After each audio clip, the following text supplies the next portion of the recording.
قالت وهي بتترعش من الخوف: ده مش خبط، دي استغاثة. بس محدش فينا كان مصدقها لحد ما دخلنا الغرفة الرابعة، وهنا بدأ الكابوس. واحد من الأجانب اسمه مايكل اختفى قدام عينينا، اختفى فجأة. صرخنا، دورنا عليه، سمعنا صوته جاي من جوه الحيطة بيقول: ساعدوني، هي بتسحبني. وظهر على الحيطة ظل جسمه وهو بيتكسر، وفجأة سكت. السلام عليكم، يا رب تكونوا بخير. معانا النهاردة قصة جديدة، قصة كهف الغرف السبعة، تأليف محمد نصر. عارف الإحساس اللي بيجيلك لما تبقى شايف النهاية، شايف الكارثة قدامك، ومع ذلك بتكمل كأنك بتجري برجليك ناحية النار وانت عارف إنها هتحرقك. ساعات مش بيبقى الغلط إنك ما كنتش عارف، الغلط إنك كنت عارف كويس بس اخترت، وساعتها الاختيار نفسه يبقى لعنة. أنا سالم، شغال دليل في منطقة جبال البحر الأحمر، وشغلي كله عبارة عن مغامرات وسط الجبال والكهوف. بس الكهف اللي هحكي لكم عنه دلوقتي ما كانش زي أي كهف تاني دخلته في حياتي. كان اسمه كهف الغرف السبعة، والناس بيقولوا عليه الملعون، لأن أي حد دخله ما خرجش منه سليم. القصة بدأت لما جالي وفد من 3 شباب أجانب ومعاهم مرشد سياحي. كانت بنت مصرية اسمها هالة، وطلبوا مني أكون معاهم وأوصلهم للكهف، وإنهم عاوزين يصوروا الكهف علشان يعملوا فيلم وثائقي عن الأسرار الفرعونية القديمة. أنا طبعا رفضت وحذرتهم وقلت لهم: يا جماعة، الكهف ده محدش بيقرب منه، ده حتى البدو نفسهم بيقسموا إن في حاجة عايشة جواه. بيقولوا إن الكهف ده كان معبد لملكة فرعونية كانت بتقدم القرابين من البشر علشان تفتح بوابة الحياة التانية، لكن لما خانها كهنة المعبد حبست أرواحهم في 7 غرف، وكل روح منهم بتحرس الغرفة اللي مات فيها. ومن يومها أي روح بشرية بتخش لازم تتضاف لجيش الحراس.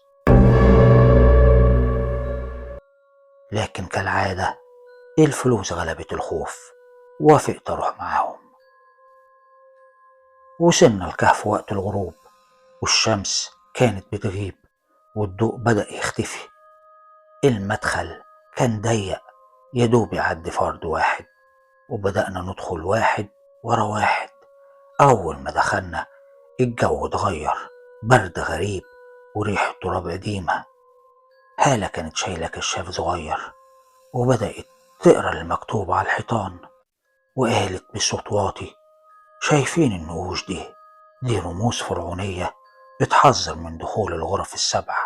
مكتوب إن كل غرفة بتحرسها روح، وإن اللي يدخل الغرفة السبعة بيتسحب لعالم الظلام. ضحك واحد من الأجانب وقال: أنا عاوز أشوف الظلام.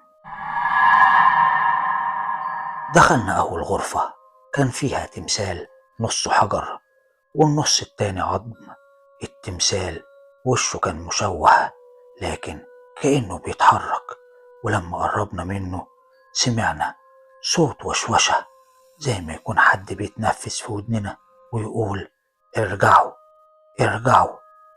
وواحد من الشباب كان بيصور والكاميرا وقفت فجأة، الشاشة اسودت، ولما اشتغلت تاني ظهر وراهم ظل طويل بيجري، بس لما بصوا مفيش حاجة.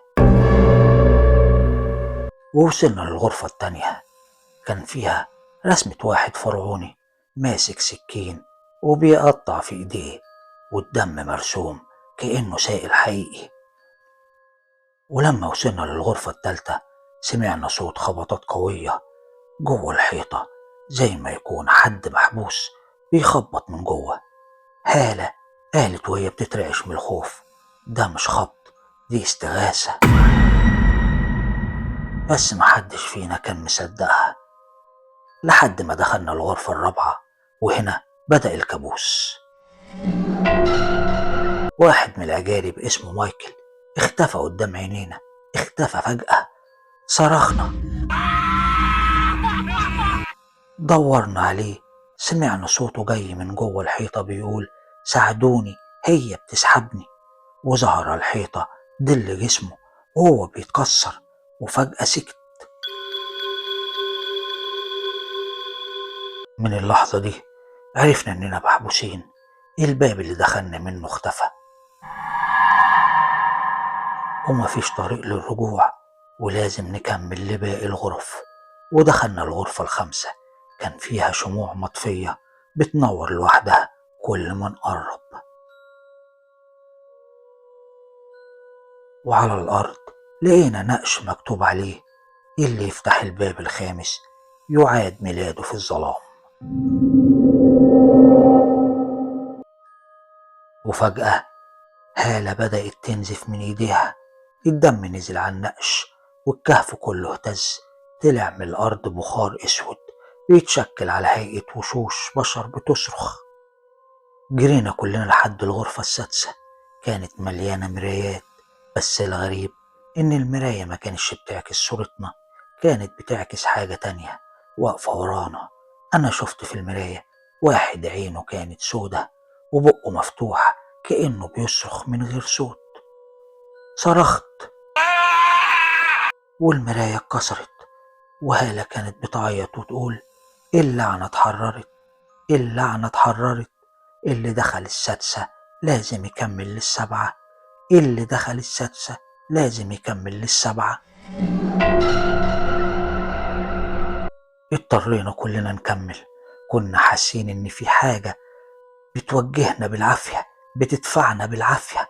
دخلنا الغرفة السابعة، وهناك شفنا بوابة حجرية ضخمة عليها رموز بالدم، وجنبها جمجمة آدمية. هالة قربت منها والبوابة فتحت لوحدها، وخرج منها صوت ست بتضحك ضحكة مرعبة.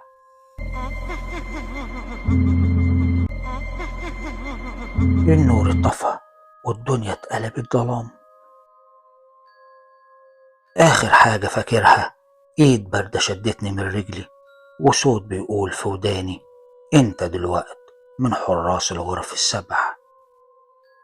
صحيت بعدها عند مدخل الكهف من جوه، زي ما يكون محبوس مش عارف اطلع.